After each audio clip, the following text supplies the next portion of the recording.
La satisfactoria historia de Mar-a-Lago, la mansión más controversial de América. En una isla barrera de Palm Beach, Florida, se alza un palacio que nunca debió sobrevivir. Mar-a-Lago. El nombre significa del mar al lago en español. 17 acres que se extienden desde el Océano Atlántico hasta la laguna de Lake Worth. 126 habitaciones. 36.000 azulejos antiguos. Una casa tan grande que la mujer que la construyó necesitaba un personal de 60 personas solo para mantenerla. Marjorie Merriweather Post construyó esta propiedad en los años 1920, cuando era una de las mujeres más ricas de América. La llenó con tesoros de todo el mundo. Recibió presidentes, diplomáticos y realeza dentro de sus muros. Creía que perduraría para siempre. Casi se equivocó. Después de su muerte, la propiedad cambió de manos, cambió de propósito y casi desapareció por completo. El gobierno la rechazó por ser demasiado costosa. Los compradores se alejaron. Los permisos de demolición fueron aprobados. Por un breve momento en 1985, las cuadrillas de demolición estaban listas para reducir el sueño de Marjorie Post a escombros. Eso nunca sucedió. Esta es la historia de una propiedad que se negó a desaparecer. Una historia que comienza mucho antes de que los arquitectos dibujaran planos o los trabajadores colocaran piedras de cimentación. Antes de que Post pusiera un pie en Florida. Comienza con un accidente, un barco de carga español que nunca llegó a su destino, y la improbable serie de eventos que convirtió una isla deshabitada en la capital invernal de la riqueza estadounidense. Pero esta no es solo la historia de una mansión extraordinaria, es la crónica de cómo el dinero, el poder y la ambición han moldeado América durante más de un siglo. Es la historia de una mujer que construyó un imperio empresarial cuando las mujeres ni siquiera podían votar. Es el relato de cómo un magnate inmobiliario convirtió una propiedad abandonada en el club más exclusivo del mundo. Y es la narrativa de cómo una casa se convirtió en símbolo de división política que ha partido a Estados Unidos en dos. Si esta historia te parece fascinante, tómate un momento para suscribirte y apoyar el canal. Significa mucho. Y te invito a compartir tu opinión en los comentarios. ¿Sabías que Mar-a-Lago estuvo a punto de ser demolida y convertida en un desarrollo de condominios? Déjame tu respuesta abajo. Para entender la magnitud de lo que representa Mar-a-Lago, primero debemos conocer el lugar que la hizo posible. Y ese lugar ni siquiera tenía nombre propio hasta 1878. Capítulo 1. 20.000 cocos y un sueño dorado. El 9 de enero de 1878, el bergantín español Providencia, que viajaba de La Habana a Barcelona, encalló frente a la costa de Florida. 20.000 cocos empacados en la bodega se derramaron en el oleaje cuando el barco se partió. La carga llegó a la orilla de una isla barrera que los locales llamaban Lake Worth Country. Un puñado de colonos vivía allí, dispersos a lo largo de la costa en estructuras de madera rudimentarias. Vinieron corriendo cuando vieron los restos del naufragio, no para rescatar a la tripulación. Los marineros ya habían abandonado el barco. Vinieron para reclamar derechos de salvamento. Cocos por miles. Las familias los recogieron por carretadas. Algunos los abrieron para extraer la carne y la leche. La mayoría vio una oportunidad y comenzó a plantar. La palma de coco no es nativa de Florida, pero prosperó en el suelo arenoso y el clima subtropical. En 10 años, los cocoteros bordeaban la costa. La isla adquirió un nuevo carácter. Lo que había sido matorrales densos y vegetación enmarañada, se convirtió en algo que parecía casi tropical. Los visitantes del norte lo notaron. La isla necesitaba un nuevo nombre. Palm Beach pareció apropiado. Los primeros colonos permanentes habían llegado en 1872. Encontraron un ambiente implacable. El calor del verano alcanzaba niveles opresivos. Las tormentas llegaban sin aviso. El pueblo más cercano de tamaño considerable estaba a más de 100 millas al norte. Los suministros llegaban por barco cuando llegaban. Los primeros pioneros despejaron la tierra con herramientas manuales, abriendo espacio para cultivos y refugios rudimentarios. Plantaron cítricos y piñas. Pescaron en la laguna y el océano. Sobrevivieron, pero apenas. El Coconut Grove House abrió en 1880 como el primer hotel de la isla. Alojamiento simple, comidas básicas. Servía al puñado de norteños adinerados que hacían el difícil viaje al sur para escapar del invierno. Para 1890, el área tenía aproximadamente 200 residentes. Una iglesia se alzaba cerca del agua. Una oficina de correos manejaba el correo que llegaba irregularmente. La isla permanecía aislada, conocida solo por turistas aventureros y las almas resistentes que elegían vivir allí todo el año. Todo cambió en 1893. Henry Morrison Flagler pisó la isla esa primavera.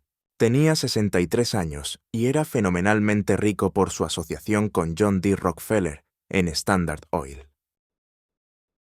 Recientemente había completado el Hotel Ponce de León en San Agustín, un éxito espectacular que probó que los estadounidenses adinerados viajarían a Florida si alguien les daba una razón. Flagler pasó días caminando por la estrecha franja de tierra. Estudió el cimiento de coral bajo la arena. Notó la laguna protegida en un lado, el Atlántico abierto en el otro. La ubicación ofrecía todo lo que un resort de lujo necesitaba.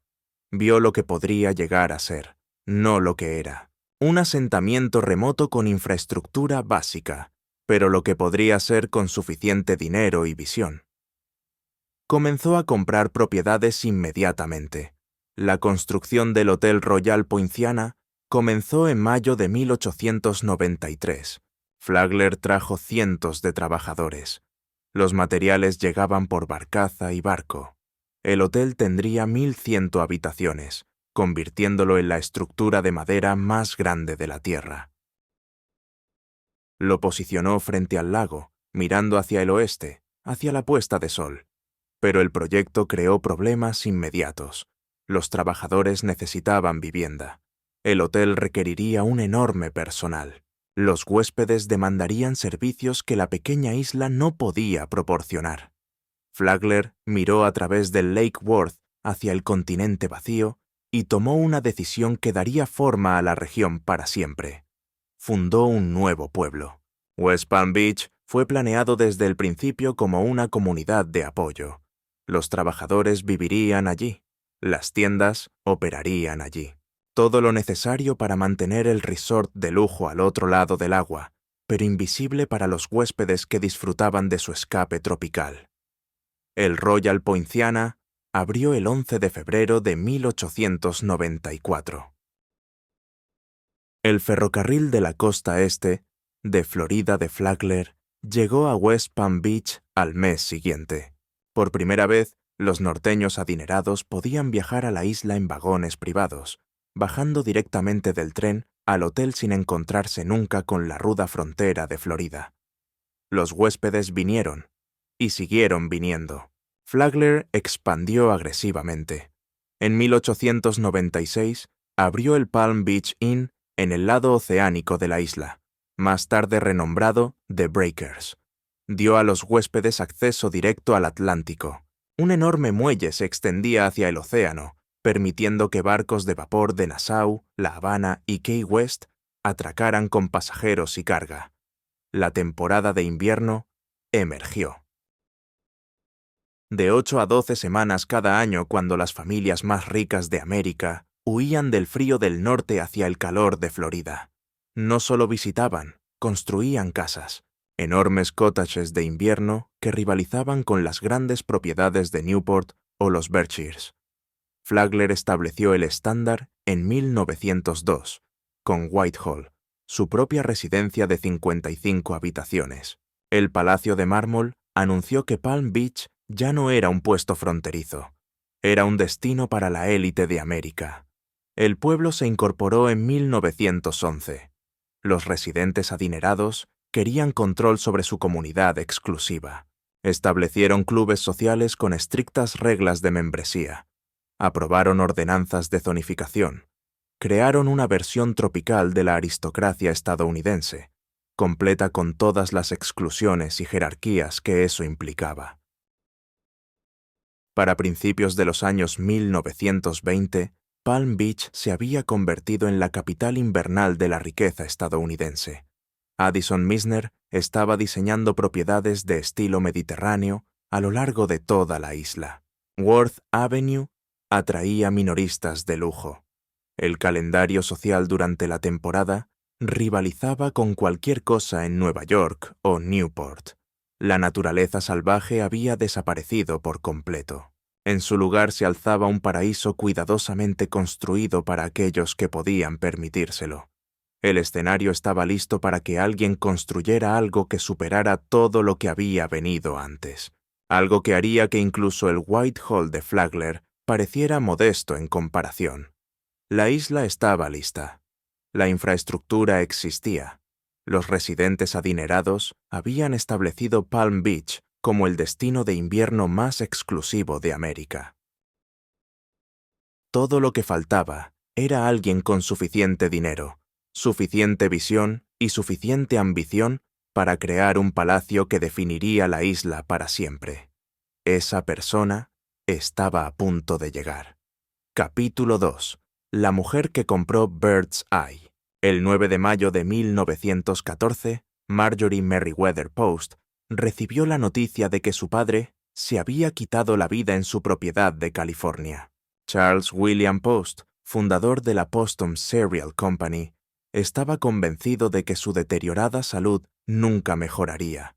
Tenía 59 años. Marjorie tenía 27.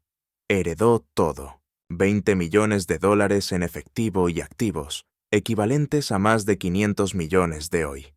Más importante aún, ganó el control de un imperio alimentario en rápido crecimiento que su padre había construido desde un granero en Battle Creek, Michigan.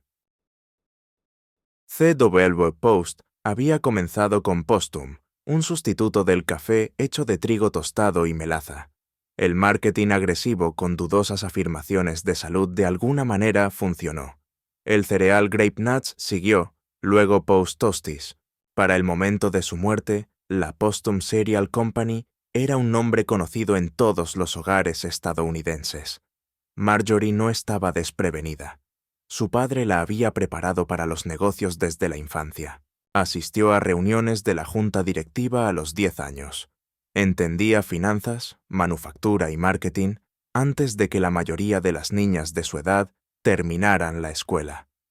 Pero aún era joven, aún estaba de duelo, y legalmente, en 1914, las mujeres enfrentaban barreras que los hombres nunca consideraban.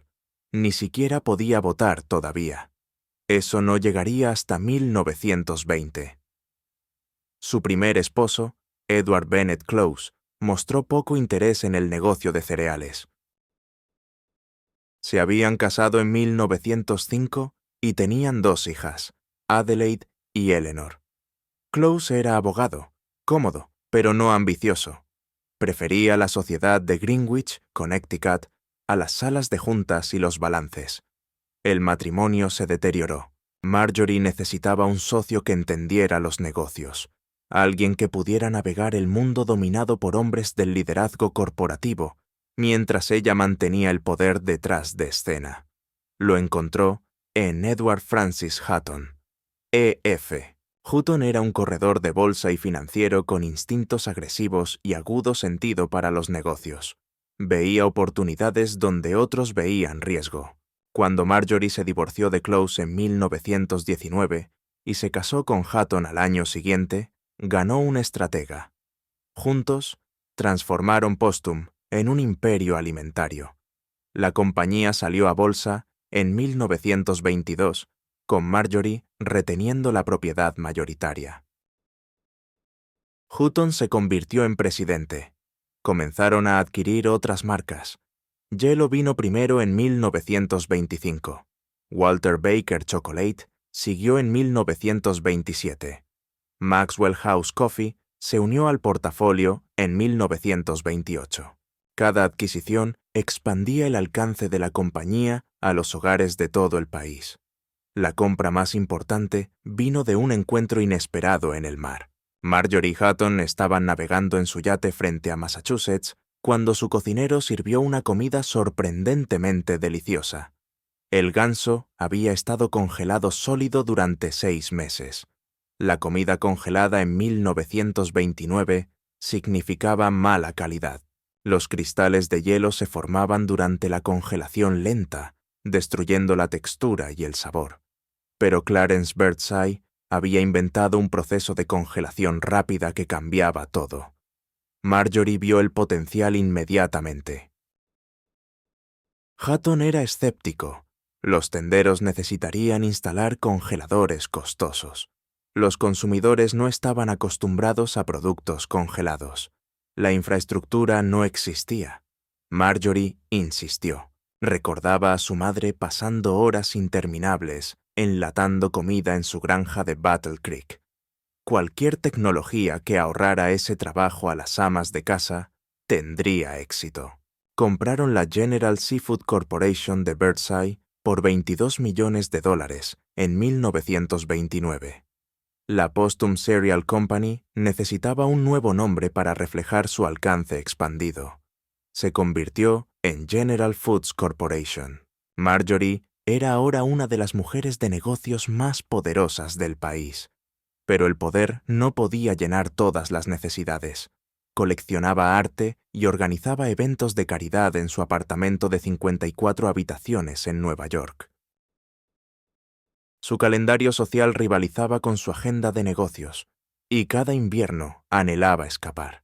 Su primera propiedad en Florida era modesta para sus estándares, adecuada para unas pocas semanas de sol, pero demasiado pequeña para el entretenimiento elaborado que imaginaba. La casa no podía acomodar la escala de fiestas que quería organizar. Palm Beach era la opción obvia para algo más grande. La infraestructura existía. La temporada de invierno estaba firmemente establecida. La élite ya se reunía allí cada año. En 1923, Marjorie fue a buscar propiedad. Según los relatos, se arrastró a través de maleza densa con su agente inmobiliario, buscando la parcela correcta. Palm Beach era pequeña. La mayoría del terreno frente al océano deseable ya estaba reclamado. Ella requería un terreno sustancial con la geografía correcta. Encontró 17 acres que se extendían desde el océano Atlántico a través de toda la isla hasta la laguna de Lake Worth. La parcela se asentaba sobre coral sólido, crucial para soportar una estructura grande en la Florida, propensa a huracanes. Vistas al agua en ambas direcciones, laguna protegida en un lado, océano abierto en el otro. Ahora necesitaba arquitectos, no solo constructores, sino artistas que pudieran ejecutar su visión. Marion Sims Wyatt había diseñado su primera casa en Palm Beach, hogarcito. Entendía sus gustos y trabajaba en el estilo mediterráneo que ella amaba. Pero para este proyecto quería más que arquitectura tradicional. Quería habitaciones que se sintieran como escenarios teatrales. Para eso necesitaba a Joseph Urban. Urban era un diseñador teatral que había creado escenarios para la Ópera Metropolitana y había trabajado con Florence Ziegfeld. Entendía el drama y el espectáculo. Sabía cómo hacer que los espacios se sintieran grandiosos, sin sacrificar la habitabilidad. Podía traducir la visión de Marjorie en realidad. Wyatt manejaría la estructura y el plano. Urban transformaría los interiores en obras de arte. Juntos, crearían un palacio que combinaba influencias españolas, venecianas y portuguesas en una residencia diferente a cualquier cosa que Palm Beach hubiera visto. La mujer de negocios que había convertido una compañía de cereales en General Foods estaba a punto de crear la residencia privada más cara en la historia del país. La construcción comenzaría en meses. Capítulo 3. 600 trabajadores, y 3 barcos de piedra. Marjorie Merriweather Post se paró en 17 acres de matorrales de Florida en la primavera de 1923 y describió su visión a los 2 hombres que había contratado. El arquitecto y el diseñador escucharon cuidadosamente. Esto sería diferente a cualquier cosa que cualquiera de los 2 hubiera intentado antes. Wyatt comenzó a dibujar planos inmediatamente. El diseño sería en forma de media luna, envolviendo un patio central. 2 pisos para el bloque principal con alas más bajas extendiéndose hacia afuera, para albergar áreas de servicio y habitaciones de huéspedes. Una torre que se elevaría más de 20 metros dominaría el centro, ofreciendo vistas panorámicas a través de la isla. Urban se enfocó en materiales y estética. Imaginó exteriores con paredes de estuco y techos de teja roja. Arcos y logias proporcionarían espacios exteriores cubiertos. El diseño se sentiría mediterráneo pero estadounidense en su ambición. La colaboración funcionó porque cada hombre entendía su rol. Wyatt manejaba la integridad estructural, el plano, la forma en que las alas se conectaban con el bloque central, cómo el edificio resistiría huracanes. Urban transformaba esos huesos en espectáculo, seleccionando materiales y diseñando elementos decorativos que harían que los invitados se detuvieran y miraran. La construcción comenzó en el otoño de 1923. El sitio se transformó casi de la noche a la mañana en una operación masiva. Post había autorizado cualquier fuerza laboral que fuera necesaria, y cientos de hombres llegaron buscando trabajo. Los cimientos requirieron una planificación cuidadosa. Palm Beach se asentaba sobre arrecife de coral que proporcionaba soporte sólido, pero resistía la excavación. Las cuadrillas usaron dinamita para romper las secciones más duras, luego retiraron los escombros antes de verter concreto. Todo el primer piso se anclaría a esta base de coral. Post había sido explícita sobre una cosa: quería los mejores materiales disponibles, sin importar el origen o el costo. Urban la tomó al pie de la letra. 3 barcos cargados de piedra doria salieron de Génova, Italia, con destino a Palm Beach. La piedra caliza con fósiles atraía a Post por una razón específica. Envejecía rápidamente, desarrollando una pátina desgastada que hacía que la construcción nueva pareciera establecida. Cuando los bloques masivos llegaron, los canteros comenzaron a tallar en el sitio, dando forma a arcos y elementos decorativos, según los diseños cada vez más elaborados de Urban. El interior sería aún más dramático. Post había localizado una colección de azulejos antiguos, según los informes 36.000 de ellos, algunos datando de siglos atrás. Habían pertenecido a la familia Hofmeier, magnates del refinamiento de azúcar que habían reunido la colección durante décadas. Post compró todo y organizó la entrega a Palm Beach. Cada azulejo era único. Algunos presentaban patrones geométricos, otros representaban escenas o diseños florales. Instalarlos requería artesanos que pudieran organizar cerámicas centenarias de maneras que crearan pisos coherentes, mientras acomodaban formas y tamaños irregulares. Otros materiales vinieron de fuentes igualmente distantes. Los bloques de pisos de mármol blanco y negro vinieron de un castillo cubano. La seda veneciana cubriría ciertas paredes. Las vigas de madera talladas al estilo español soportarían los techos en todas partes. El proyecto empleó cientos de trabajadores en su punto máximo. La mayoría cruzaba desde West Palm Beach cada mañana, trabajando largas jornadas en un calor brutal. Post se aseguró de que las comidas se proporcionaran en el sitio. No tenía intención de dejar que nadie pasara hambre mientras construía su propiedad. A través de Palm Beach, los residentes observaban cómo la estructura tomaba forma. Las paredes se elevaban. La torre emergía. El techo de teja roja se extendía a través de la forma de media luna. Incluso Whitehall, el palacio de mármol de Flagler, parecería modesto en comparación. Mientras 1924 se convertía en 1925 y luego En 1926, la casa revelaba su carácter final. La media luna envolvía el patio central exactamente como se había planeado. La torre dominaba las vistas en todas direcciones. La piedra doria ya había comenzado a envejecer, dando la ilusión de antigüedad. Los instintos de Urban para el drama dieron forma a cada espacio interior. La sala de estar abarcaría más de 170 metros cuadrados, con techos que alcanzaban más de 12 metros. El pan de oro acentuaría los elementos decorativos en todas partes. Diseñó un salón de baile capaz de albergar cientos con espacio para orquesta y baile. Cada habitación tenía su propio estado de ánimo, su propio carácter. La construcción continuó a través de huracanes y retrasos. Las tormentas tropicales interrumpían los envíos. El calor del verano agotaba a las cuadrillas. Post visitaba regularmente, revisando el progreso y tomando decisiones sobre detalles que la mayoría de los propietarios habrían delegado por completo. Para finales de 1926, la finalización se acercaba. Los acabados finales se estaban instalando. Los candelabros se colocaban. El trabajo de yeso decorativo recibía los toques finales.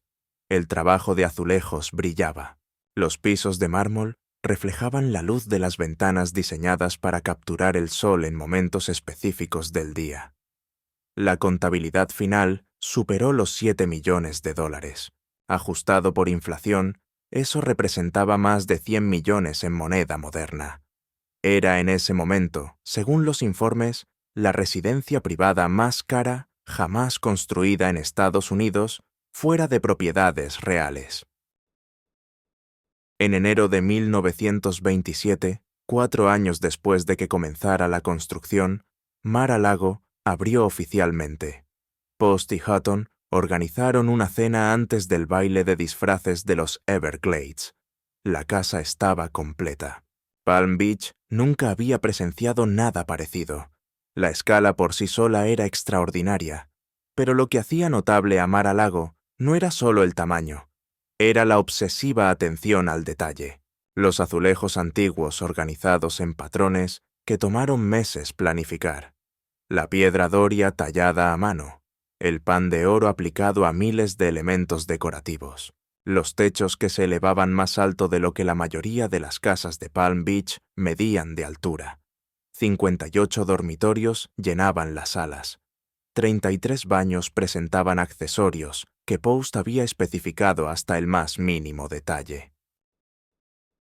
La torre ofrecía vistas de 360 grados. Océano al este, laguna al oeste, la isla extendiéndose hacia el norte y el sur.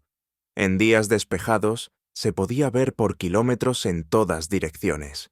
Las áreas de servicio ocupaban alas enteras, cocinas lo suficientemente grandes para preparar comidas para cientos, habitaciones para el personal del pequeño ejército requerido para mantener una casa de este tamaño, almacenes para ropa de cama, porcelana, plata y los innumerables artículos necesarios para organizar el tipo de entretenimiento que Post imaginaba. Los jardines eran igualmente elaborados. Jardines tropicales rodeaban la casa. Los senderos serpenteaban a través de palmeras y plantas con flores. La propiedad se extendía desde la orilla del océano hasta la costa de la laguna, haciendo honor a su nombre de la manera más literal posible. Post había logrado exactamente lo que se propuso crear, un palacio que definiría Palm Beach por generaciones, una residencia que anunciaba riqueza y gusto en igual medida, una casa que perduraría más allá de las tendencias y los ciclos económicos, porque fue construida con estándares permanentes.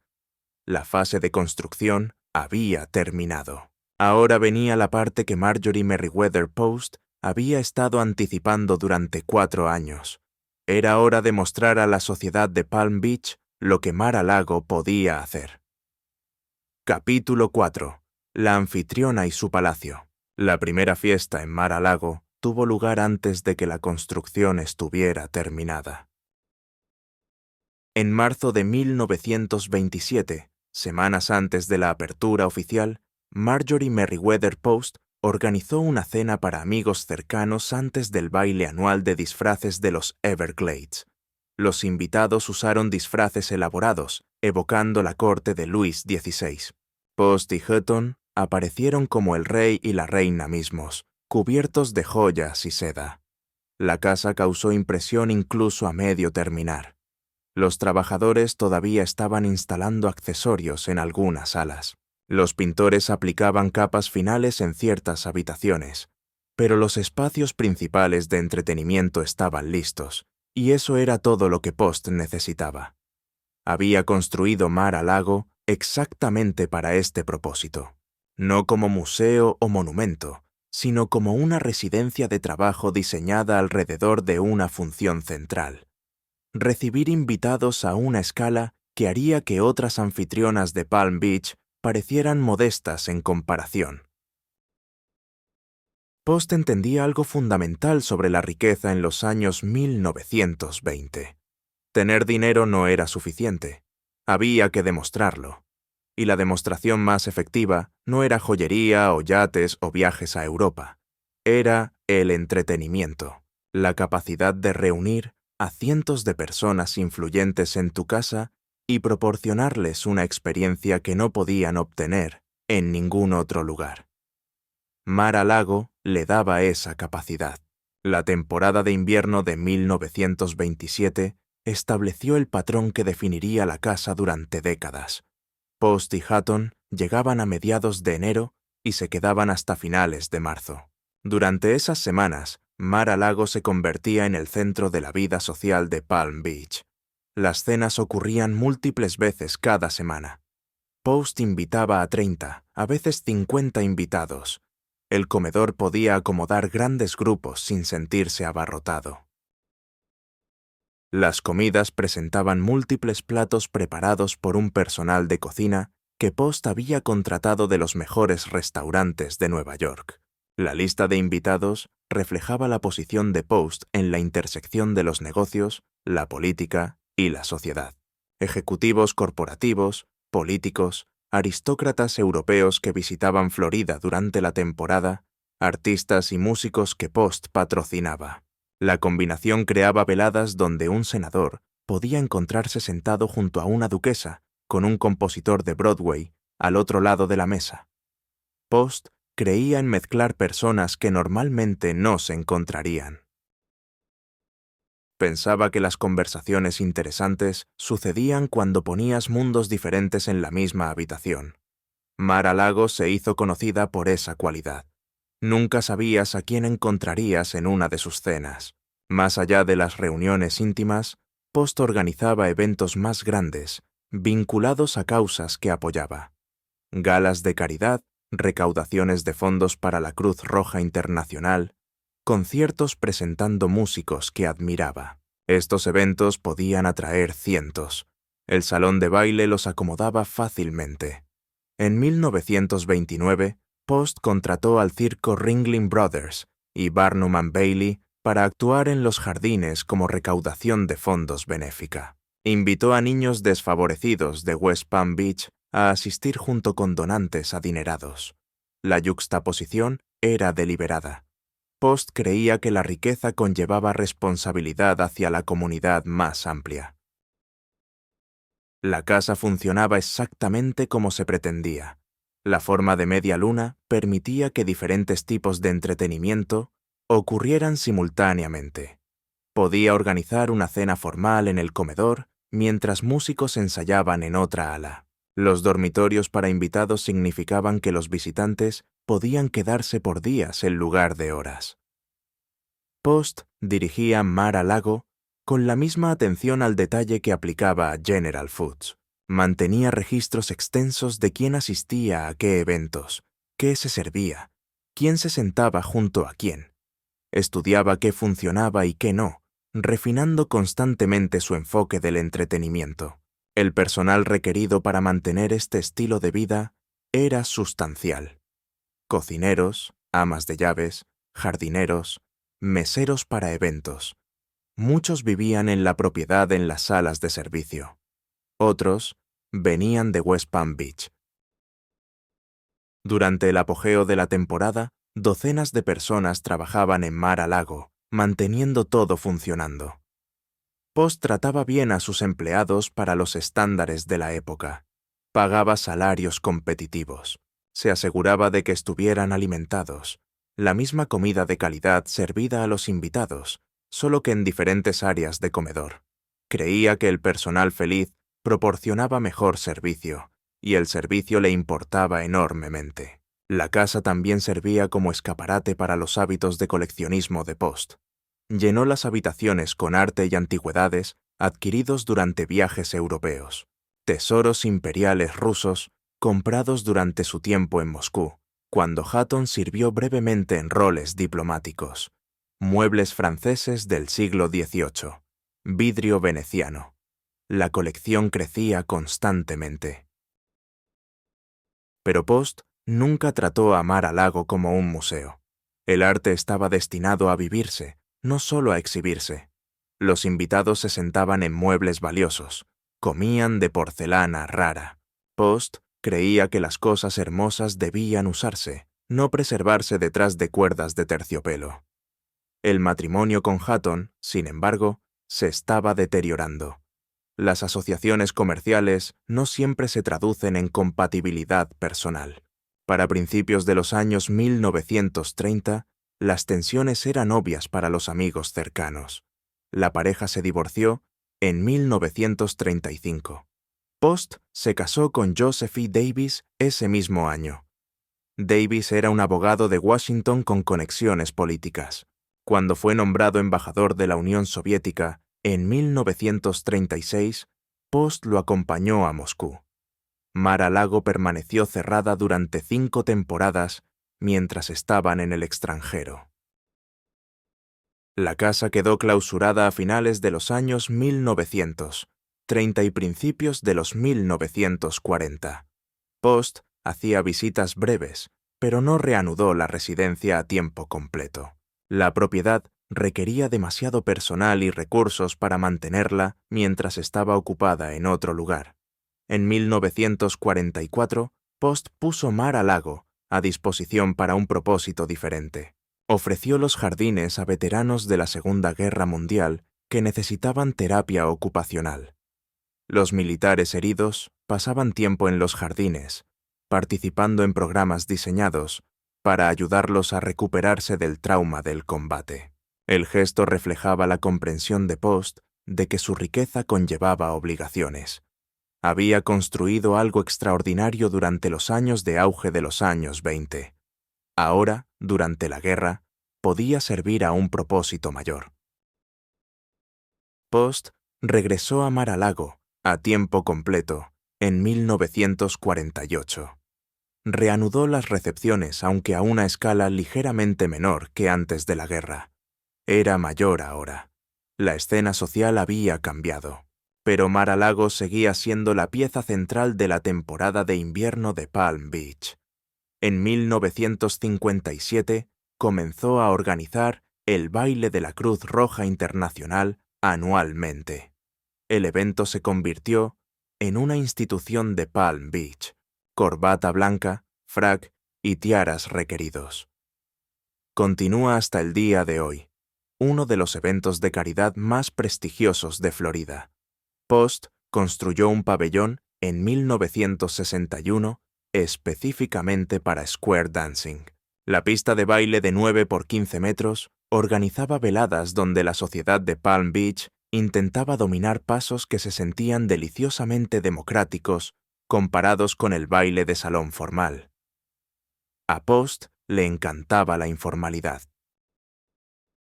La casa había probado su valor, no solo como arquitectura o como exhibición de riqueza, sino como una herramienta funcional para el tipo de vida que Post quería llevar. Una vida construida alrededor de reunir personas, apoyar causas y demostrar que el dinero podía usarse para más que solo acumulación. Mar-a-Lago nunca estuvo destinada a estar vacía. Estaba destinada a estar llena de invitados, de música, de conversación, de vida. Y durante casi 50 años, Marjorie Merriweather Post se aseguró de que fuera exactamente eso. Capítulo 5. la esposa del embajador.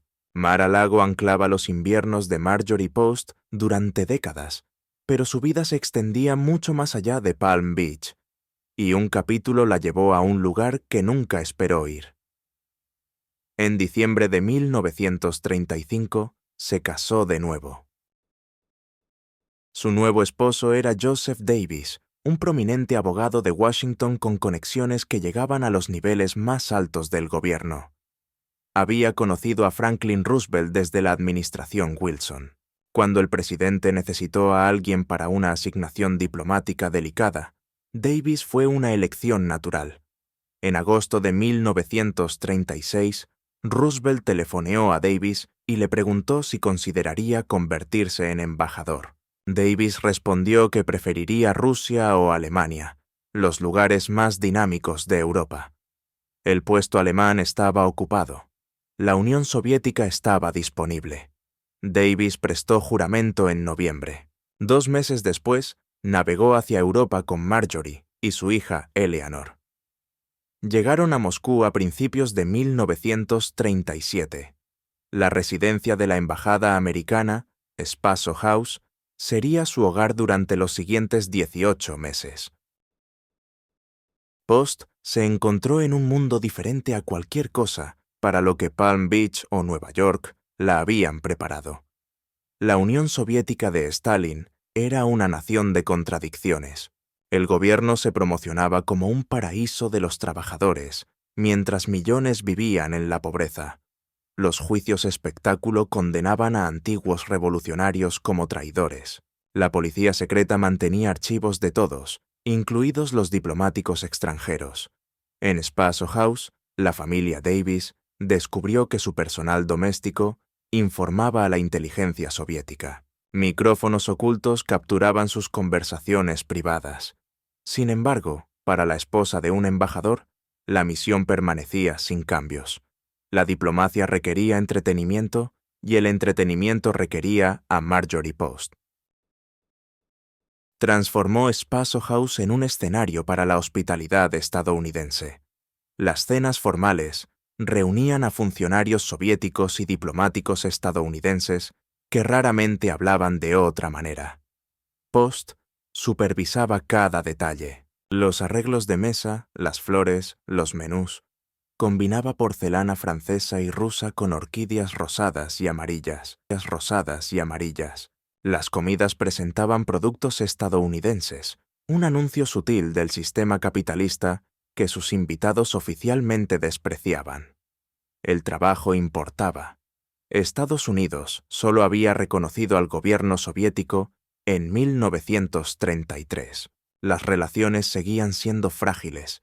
Cada cena exitosa, cada intercambio cordial, ayudaba a construir la base para la cooperación que resultaría esencial cuando la guerra llegara a Europa. Post también descubrió algo inesperado: arte ruso. El gobierno soviético necesitaba desesperadamente moneda extranjera para financiar la industrialización. Stalin había ordenado la venta de tesoros incautados de la familia Romanov, la Iglesia Ortodoxa y las propiedades aristocráticas después de la Revolución: porcelana imperial, huevos Fabergé, iconos religiosos, muebles del Palacio de Invierno. Todo estaba disponible para compradores con moneda fuerte. Post reconoció una oportunidad que combinaba adquisición con preservación. Comenzó a comprar sistemáticamente cálices que habían sobrevivido siglos en iglesias rusas, huevos creados por Fabergé para los zares, retratos de emperatrices, muebles que habían amueblado palacios. Los funcionarios soviéticos que vendían estas piezas las veían como reliquias de un pasado opresivo. Post las veía como logros irreemplazables de la artesanía humana. La colección creció a lo largo de su tiempo en Moscú y continuó después a través de comerciantes y subastas. Para cuando terminó, Post había reunido la mejor colección de arte imperial ruso fuera de la propia Unión Soviética. Davis fue transferido a Bélgica en 1938. Al año siguiente, la guerra envolvió Europa. Su libro sobre los años en Moscú Mission to Moscow, se convirtió en un éxito de ventas y más tarde en una película de Hollywood. Anne Harding interpretó a Post en la película de 1943, una de las pocas veces que una socialité estadounidense apareció como personaje en una producción de un estudio importante. El matrimonio duró 2 décadas, pero finalmente se disolvió en 1955. Ella se quedó con el arte. Su colección rusa eventualmente encontró un hogar permanente en Hillwood, su propiedad de Washington. Hoy los visitantes pueden ver lo que ella preservó: los huevos Fabergé, la porcelana, los iconos, artefactos que podrían haberse dispersado o destruido sin su intervención. Post nunca se consideró a sí misma diplomática. Simplemente estaba haciendo lo que siempre había hecho: recibir invitados, coleccionar, preservar cosas hermosas. Que estas actividades sirvieran a la política exterior estadounidense era casi incidental. Pero en Moscú, a la sombra del terror de Stalin, rodeada de sospecha y vigilancia, Marjorie Merriweather Post había probado que sus talentos se extendían mucho más allá de planificar fiestas en Palm Beach.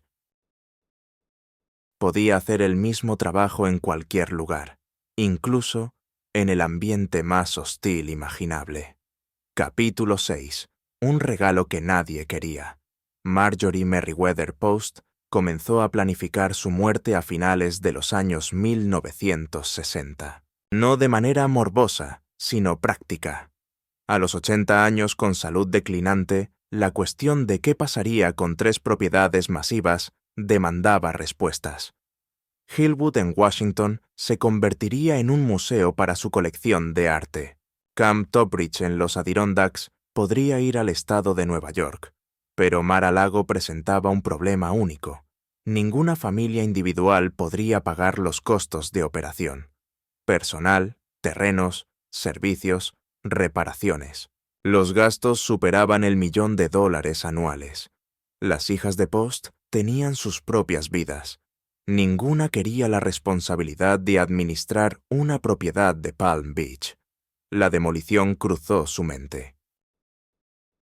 Otras mansiones de los años 20 ya habían sido derribadas. El terreno por sí solo era valioso.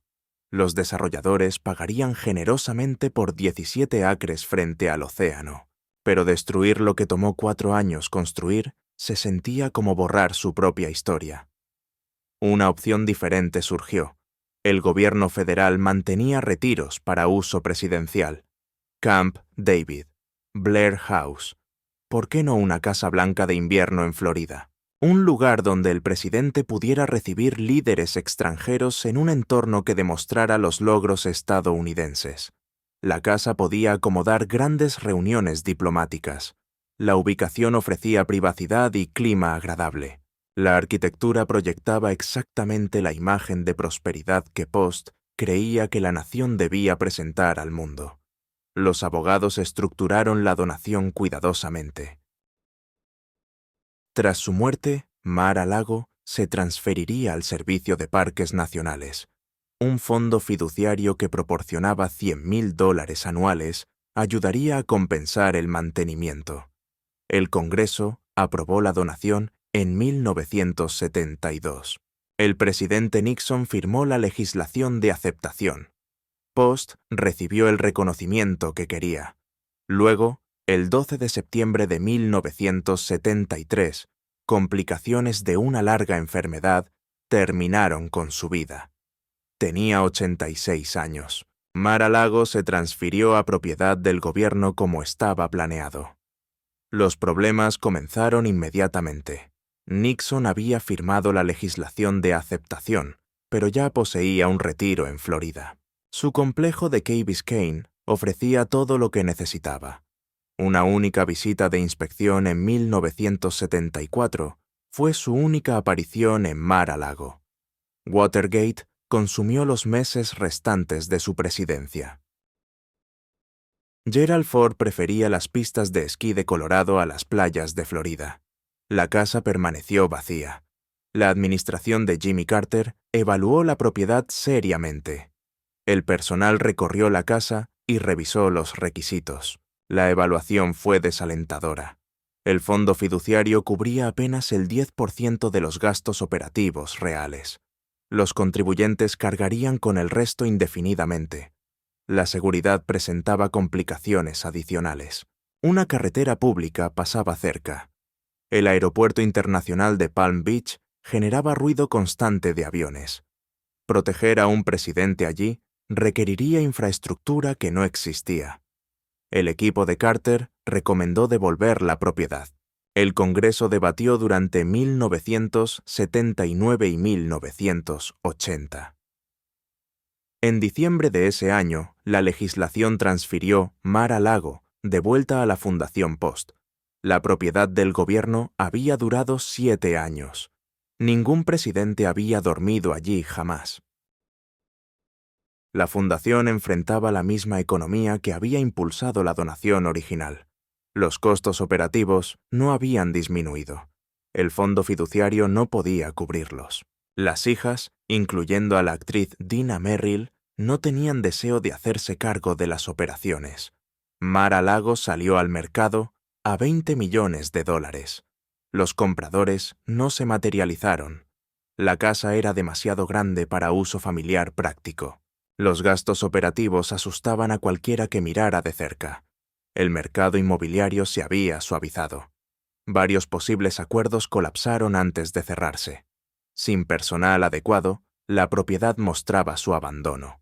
La pintura se desprendía de las paredes exteriores. Los jardines crecían salvajes. El paisajismo que había sido meticulosamente mantenido durante décadas se convirtió en jungla. La casa que una vez recibió a la realeza permanecía mayormente vacía, visitada solo por cuidadores, y el ocasional comprador prospecto que inevitablemente se alejaba. Para 1985, la fundación tomó una decisión. Mar-a-Lago sería demolida. El terreno se subdividiría en lotes más pequeños para desarrollo. Todo lo que Post había creado, la piedra importada, las cerámicas antiguas, los techos de pan de oro, desaparecería. Palm Beach perdería otra mansión de la Edad Dorada ante la economía moderna. Los permisos fueron presentados. La decisión era final. Las cuadrillas de demolición llegarían en meses. Y entonces, un desarrollador inmobiliario de Nueva York hizo una llamada telefónica. Capítulo 7. La negociación de Trump. Donald Trump notó Mar-a-Lago por primera vez mientras vacacionaba en Florida en 1982. La extensa propiedad capturó su atención inmediatamente. 17 acres que se extendían desde el Océano Atlántico hasta Lake Worth, con una mansión que parecía transportada del Mediterráneo. La Fundación Post había listado la propiedad a $20 millones. Nada más en la costa de Florida se comparaba a esta combinación de terreno, ubicación y arquitectura. Tenía 39 años. Trump Tower estaba en construcción en Manhattan, estableciendo su reputación por proyectos ambiciosos. Los bienes raíces de Nueva York eran su territorio. Florida representaba terreno desconocido, pero terreno que valía explorar. Su primera oferta fue de $15 millones. La fundación la rechazó sin consideración seria. El precio de venta reflejaba décadas de costos de construcción y artesanía irreemplazable. Otros compradores interesados rodearon la propiedad durante los meses siguientes. Varios firmaron contratos de compra, pero el financiamiento fracasó. Las inspecciones revelaron reparaciones costosas. Cada acuerdo colapsó antes de cerrarse. Las condiciones del mercado se debilitaron a lo largo de 1983 y 1984. La mansión permaneció sin venderse. Trump observó y esperó. Pasaron 3 años. En lugar de subir su oferta, encontró un enfoque diferente. Una estrecha franja de propiedad frente a la playa yacía entre Mar-a-Lago y el océano. Pertenecía a Jack Massey, un empresario que había hecho su fortuna construyendo Kentucky Fried Chicken en una cadena nacional. Trump pagó a Massey $2 millones por el terreno. Luego hizo un anuncio. Tenía la intención de construir una casa en su nuevo lote frente a la playa. La estructura se elevaría directamente en la línea de visión de mar a lago, bloqueando las vistas del agua y el horizonte desde la terraza principal. Cualquiera que estuviera parado en la famosa logia vería el techo de Trump en lugar del Atlántico. La característica más celebrada de la mansión, su panorama oceánico sin obstrucciones, quedaría permanentemente comprometida. La fundación reconoció la amenaza inmediatamente. Vender a Trump a un precio reducido era doloroso. Ver cómo destruía las vistas al océano mientras la propiedad permanecía sin venderse sería catastrófico. Otros compradores potenciales desaparecieron. Nadie quería una propiedad histórica con una casa de despecho bloqueando el paisaje. Las negociaciones se reanudaron bajo circunstancias muy diferentes. Trump también entendía lo que la fundación poseía más allá de los bienes raíces en sí. Las habitaciones contenían muebles antiguos, alfombras orientales, porcelana y objetos decorativos que Marjorie Post había coleccionado a lo largo de 5 décadas de viajes. Los tasadores independientes valoraron estos contenidos en $8 millones, casi la mitad del precio de venta actual de toda la propiedad. Para diciembre de 1985, ambas partes firmaron el acuerdo de compra. El precio final exacto sigue siendo debatido en los relatos históricos. Trump escribió en su autobiografía que pagó 5 millones por la casa y el terreno más 3 millones por los muebles. Los informes de noticias contemporáneos citaron cifras que llegaban hasta 10 millones en total. El número preciso importa menos que el resultado. Trump había adquirido Mar-a-Lago por aproximadamente la mitad de su valor de lista. Las antigüedades y muebles dentro podrían haber valido más que todo su pago por los bienes raíces. Su esposa Ivana tomó cargo inmediato de la restauración. Los contratistas descendieron sobre la propiedad. Los techos fueron reparados. Los sistemas mecánicos reemplazados. Los jardines que habían crecido salvajes fueron cortados y replantados. El trabajo continuó durante meses y costó millones más allá del precio de compra. Cuando la casa estuvo lista, Trump comenzó a invitar huéspedes. Asociados de negocios volaron para ver la propiedad. Celebridades asistieron a reuniones en habitaciones que habían recibido diplomáticos y realeza bajo la propiedad de Post. La mansión, que había permanecido en silencio durante más de una década, estaba llena de gente otra vez. Había pagado alrededor de $10 millones por algo que costó el equivalente moderno de 100 millones construir. El terreno se extendía a través de la isla en una configuración que las leyes de zonificación ahora hacían imposible de replicar. Cada comprador anterior había visto los gastos. Trump vio algo completamente diferente. Capítulo 8. Un club como ningún otro.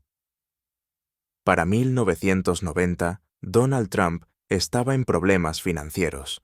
Sus casinos de Atlantic City estaban perdiendo dinero. El mercado inmobiliario se había suavizado. Los banqueros que una vez compitieron para financiar sus proyectos ahora cuestionaban su capacidad de pagar préstamos. La fortuna, que parecía ilimitada a mediados de los 80, se había contraído bruscamente. Mar-a-Lago contribuía al problema. El mantenimiento anual superaba los $3 millones. La casa requería personal constante, jardinería, control climático y reparaciones, sin importar si alguien se quedaba allí. Las facturas llegaban mensualmente sin pausa. Trump se acercó al Consejo Municipal con una propuesta. Quería subdividir la propiedad en lotes residenciales más pequeños y venderlos a desarrolladores. La mansión permanecería, pero el terreno circundante generaría efectivo inmediato. El pueblo lo rechazó. Mar-a-Lago tenía estatus de monumento histórico nacional.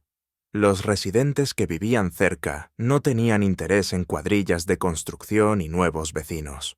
El consejo le dijo a Trump que encontrara otra solución o continuara cargando con los costos él mismo. Las negociaciones se extendieron durante los años siguientes. En 1993, ambas partes llegaron a un compromiso. Trump podría convertir Mar-a-Lago en un club privado de membresía. Mantendría la estructura histórica y los terrenos. A cambio, el pueblo permitiría uso comercial limitado, eventos, comidas y alojamiento para miembros.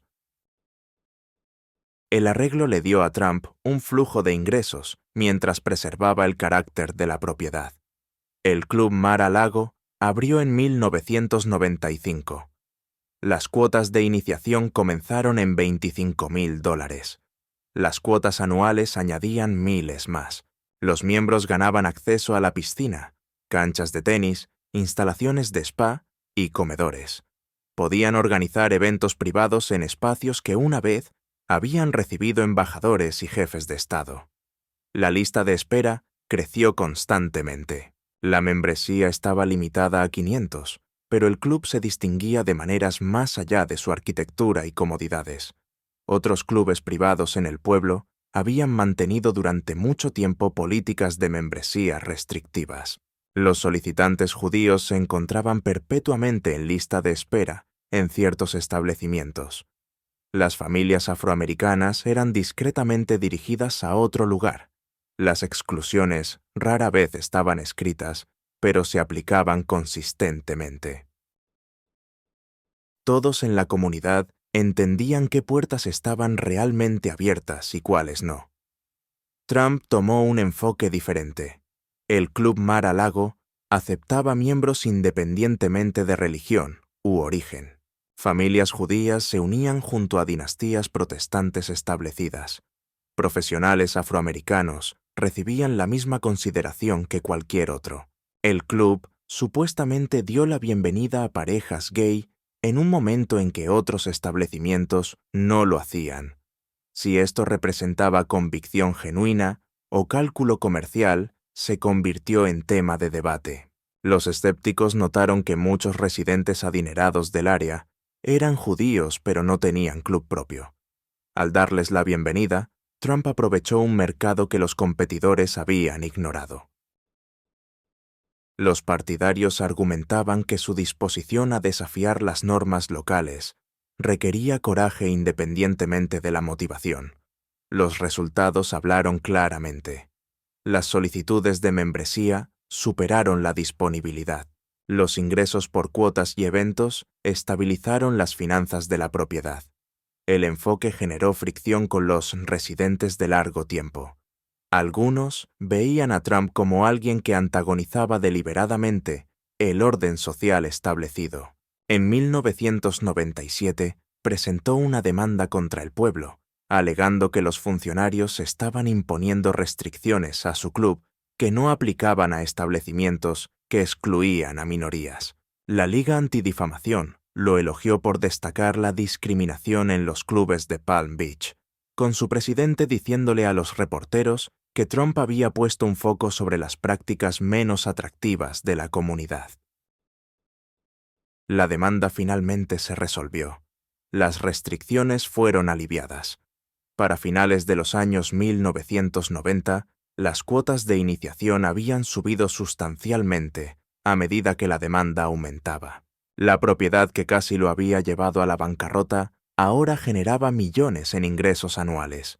Trump mantenía habitaciones privadas en un ala cerrada, mientras el resto de la propiedad operaba como un negocio próspero. Celebridades actuaban en el club. Celine Dion y Billy Joel dieron conciertos para los miembros.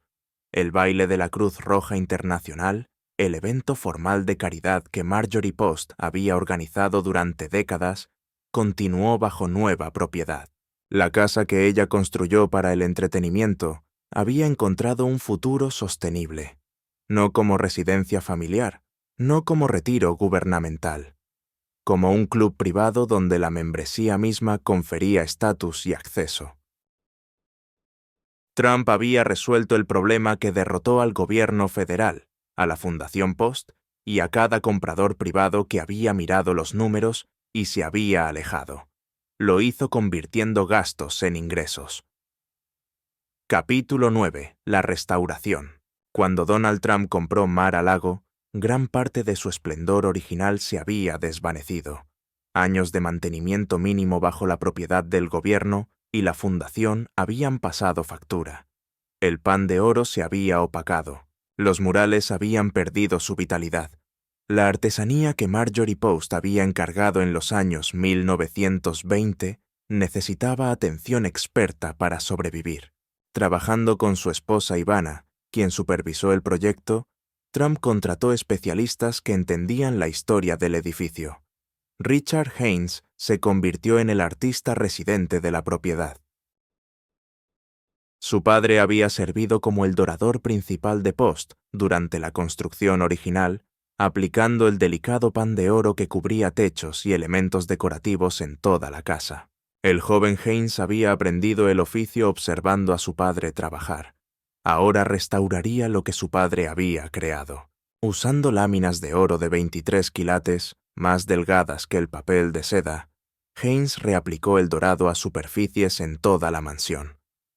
Redoró 40 cabezas de carnero que sobresalían de la línea del techo, esculturas decorativas que habían resistido décadas de sol y aire salado de Florida. Los murales desvanecidos fueron restaurados a sus colores vívidos originales. El trabajo requería paciencia y conocimiento especializado que pocos artesanos poseían. La decoradora de interiores Buffy Donlon coordinó la renovación más amplia. El objetivo era la preservación más que la transformación. La visión original de Post sería honrada incluso mientras la propiedad se actualizaba para uso moderno. La restauración ganó reconocimiento.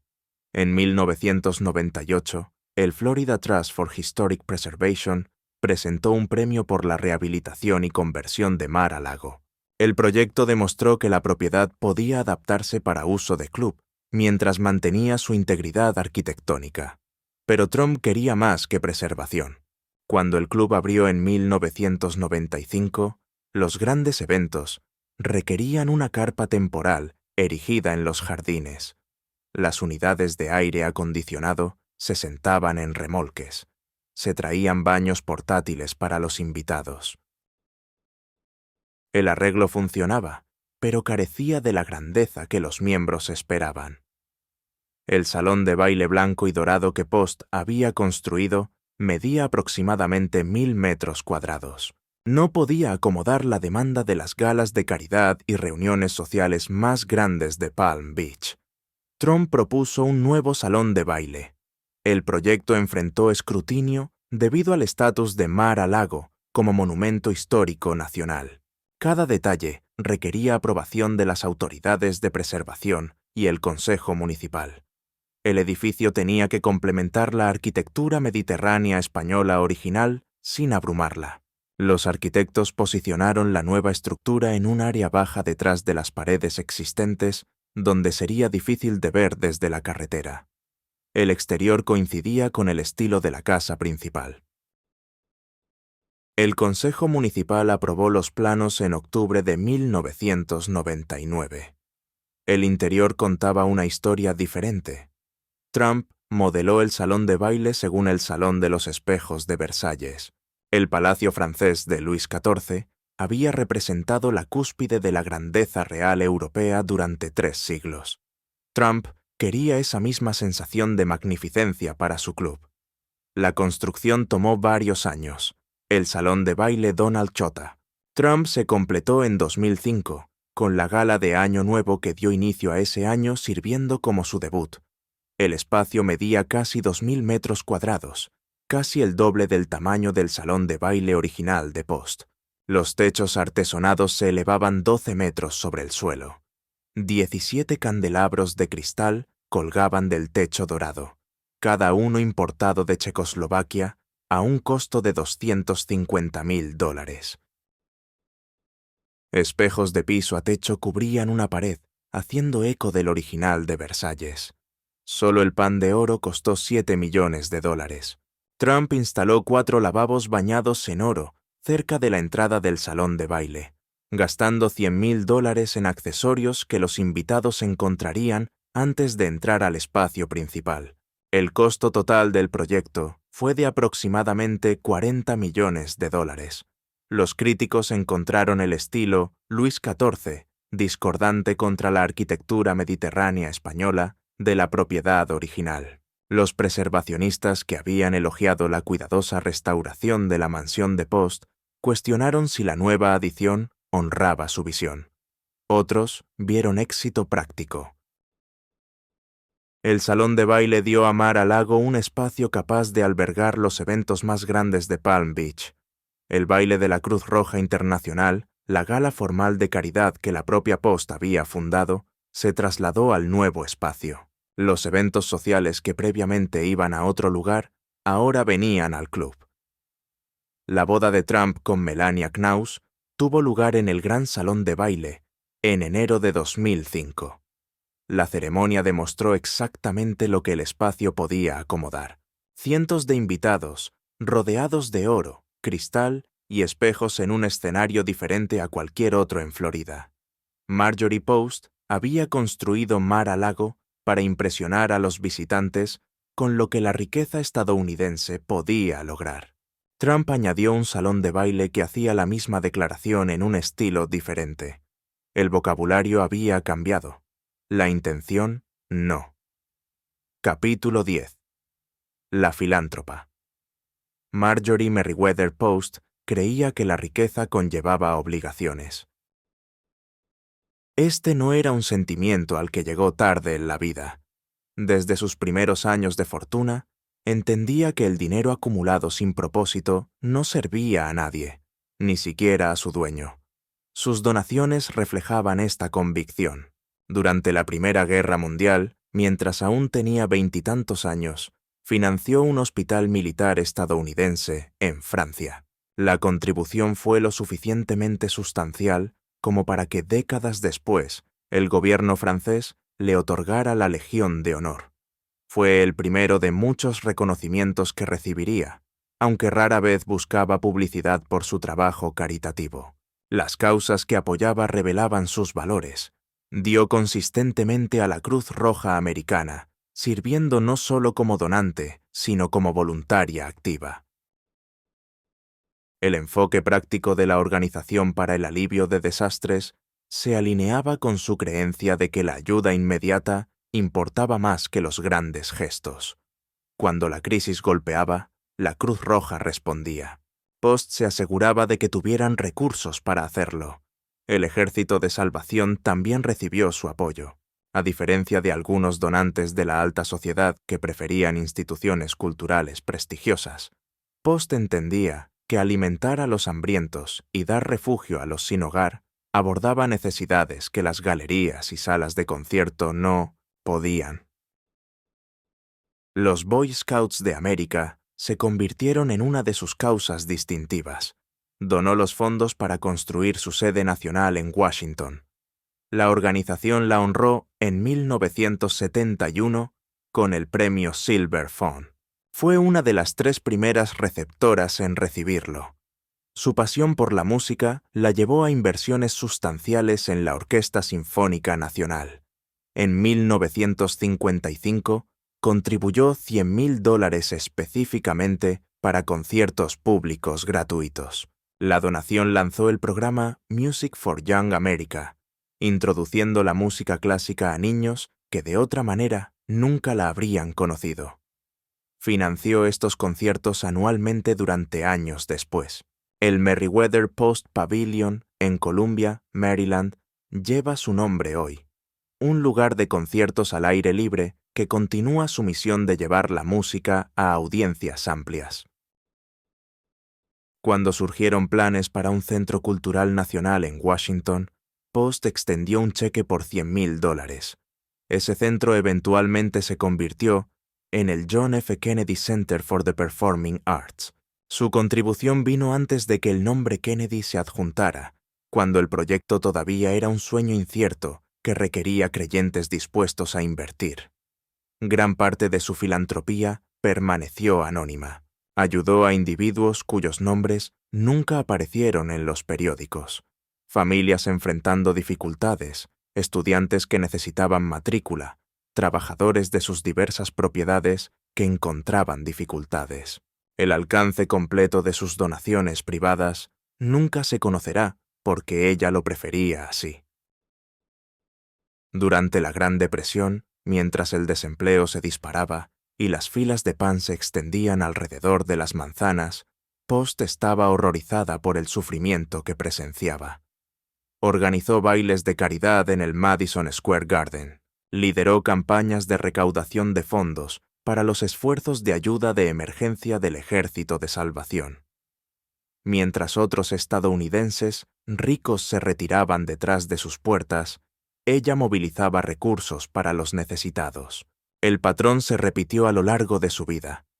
Cada vez que la crisis golpeaba, depresión, guerra, desastre natural, ella respondía tanto con su chequera como con sus habilidades organizativas. Los mismos talentos que hacían legendarias sus fiestas resultaron igualmente efectivos para recaudar dinero para quienes no tenían nada. Entendía algo que muchos de sus compañeros millonarios no entendían.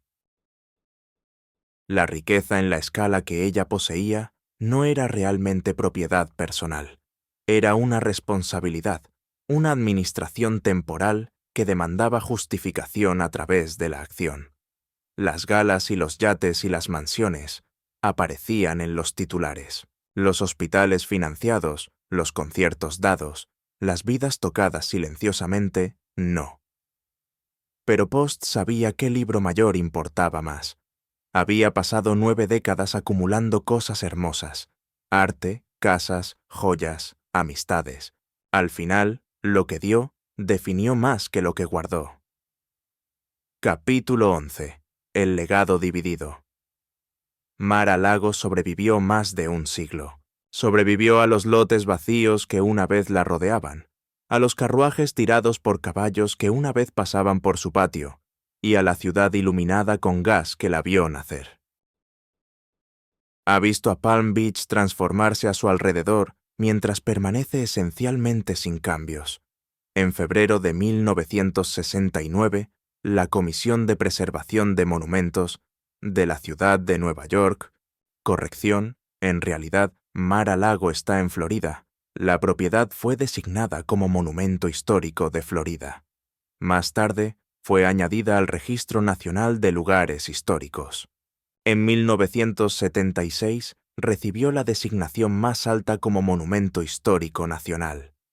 La estructura que los críticos una vez llamaron la locura de Post, ahora era reconocida como una de las más significativas de América.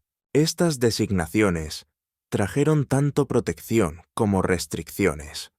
Cualquier modificación al exterior ahora requería aprobación de la Comisión de Monumentos. Cuando el techo de pizarra comenzó a fallar en los años 1970, los residentes descubrieron que una restauración completa costaría $1 millón. Se conformaron con una reparación más modesta, pero la casa perduró. Los elevadores originales con sus operadores sentados continuaron llevando residentes entre pisos. La fuente del patio continuó salpicando. Las puertas continuaron abriéndose para aquellos que pertenecían y cerrándose contra aquellos que no. Entrar por esas puertas nunca ha sido fácil. Cuando Trump convirtió Mar-a-Lago en un club privado, creó una junta con el poder de aprobar o rechazar compradores prospectivos. Los miembros toman esta responsabilidad seriamente. Revisan estados financieros, conducen entrevistas, consideran si un candidato encajará en la cultura del lugar y no están obligados a explicar sus decisiones. A lo largo de las décadas, la lista de solicitantes rechazados se ha vuelto casi tan famosa como la lista de residentes. Varias celebridades han sido rechazadas. Las razones rara vez se revelan. Algunos rechazos supuestamente surgieron de preocupaciones sobre fans y paparazzi, otros de preguntas sobre estilo de vida. Pero Mar-a-Lago nunca ha sido hostil a la fama en sí. Ha dado la bienvenida a actores, músicos, escritores y artistas durante generaciones. Lo que la Junta parece valorar es la discreción. Mar-a-Lago ofrece privacidad en una ciudad donde la privacidad es casi imposible de encontrar. Los residentes no discuten a sus vecinos con reporteros, no invitan cámaras al patio. Entienden que la mística depende de cierto silencio. Hoy, las membresías aquí se venden por precios que habrían asombrado a Edward Clark o a Marjorie Post. Las unidades han sido listadas por tanto como $200.000 de iniciación. Las cuotas de mantenimiento anuales alcanzan cifras de 6 dígitos. Este ya no es un lugar para los meramente prósperos. Es una fortaleza de riqueza. Y sin embargo, Mar-a-Lago sigue siendo algo más que bienes raíces. Es una pieza de historia viva, un recordatorio de lo que América una vez fue y lo que aspiró a ser. Los turistas que se reúnen en la acera afuera no están allí para admirar los metros cuadrados. Vienen porque esta dirección representa algo: ambición, artesanía, controversia, resistencia. Vienen porque Marjorie Post caminó por ese arco con sueños de crear algo permanente. Vienen porque la mansión casi fue demolida y de alguna manera sobrevivió. Vienen porque Mar-a-Lago se ha convertido en un personaje en la historia de América misma. Desde los pisos superiores, los miembros todavía pueden mirar hacia el océano Atlántico y ver el horizonte que Post contemplaba hace casi un siglo. Los árboles han crecido altos. El vecindario se ha convertido en uno de los más deseables del mundo. Mar-a-Lago se encuentra en la intersección de la memoria y el dinero, el arte y la exclusividad, la fama y la privacidad. Ha significado cosas diferentes para generaciones diferentes. Para algunos, representa el sueño de la edad dorada de lujo y refinamiento. Para otros, es un símbolo de división política que ha partido a América en dos. Para millones, siempre será el lugar donde una de las mujeres más ricas del país construyó su visión del paraíso.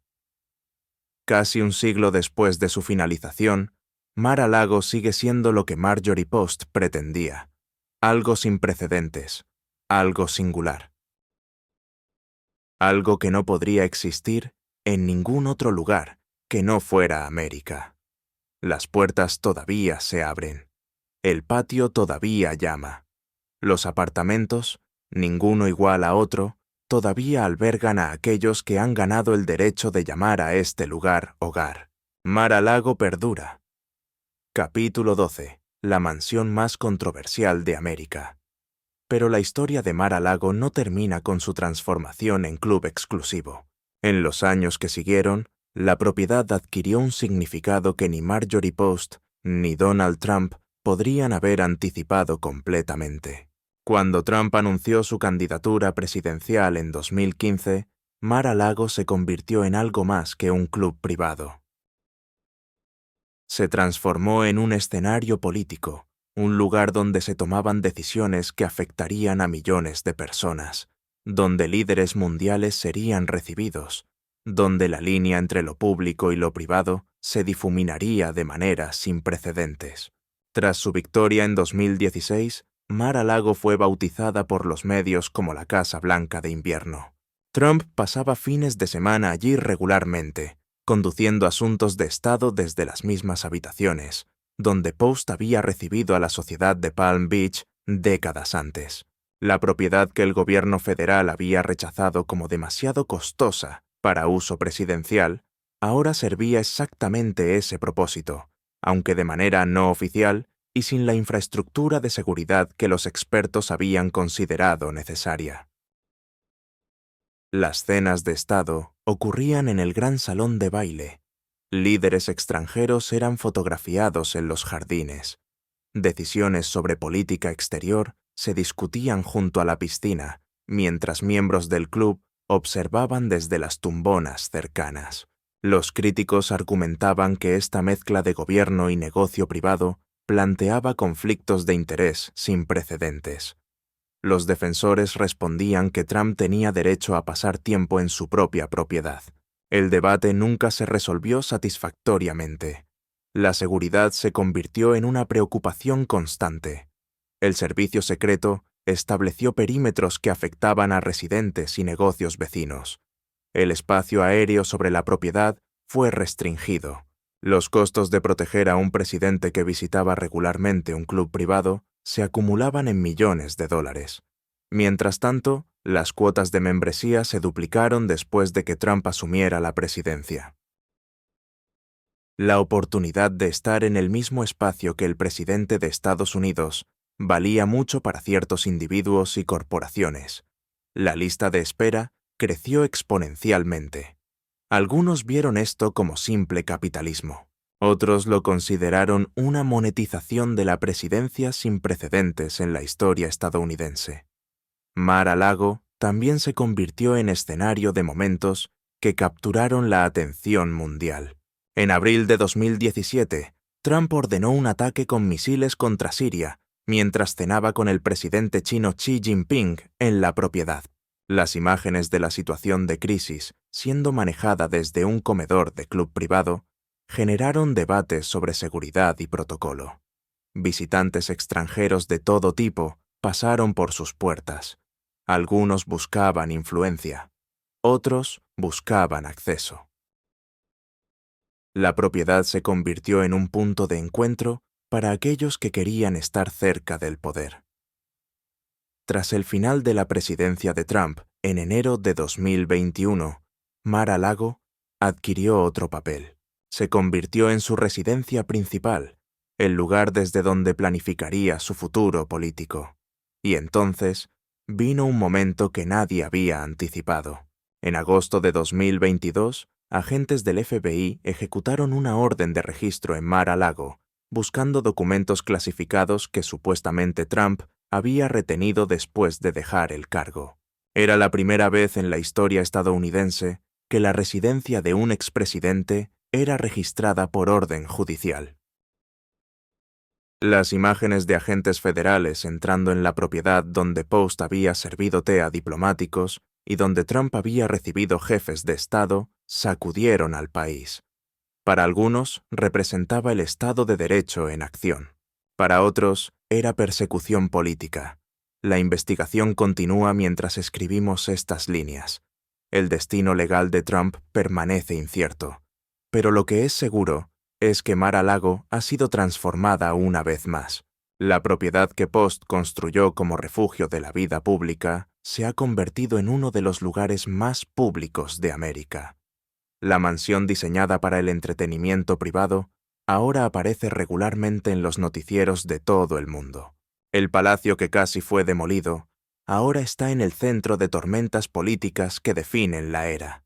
Marjorie Merriweather Post quería crear algo que perdurara. Lo logró más allá de lo que pudo imaginar. Mar-a-Lago ya no es simplemente una casa o un club o una propiedad histórica. Es un símbolo de riqueza y poder, de ambición y controversia, de una América dividida que no puede ponerse de acuerdo ni siquiera sobre el significado de un edificio. Para algunos, representa todo lo que está mal con la concentración de riqueza y poder en manos de unos pocos. Para otros, representa el sueño americano de éxito y logro.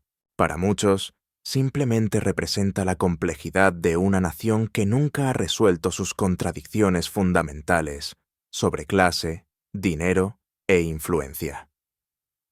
Capítulo 13. Lo que perdura.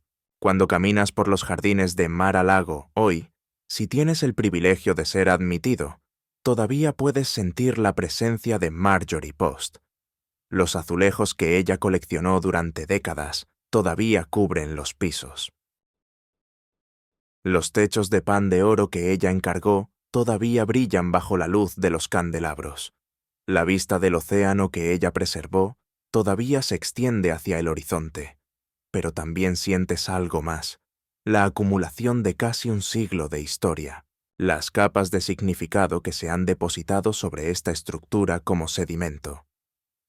Post construyó Mar-a-Lago como declaración de lo que una mujer podía lograr en una época cuando las mujeres tenían pocas oportunidades de lograr nada.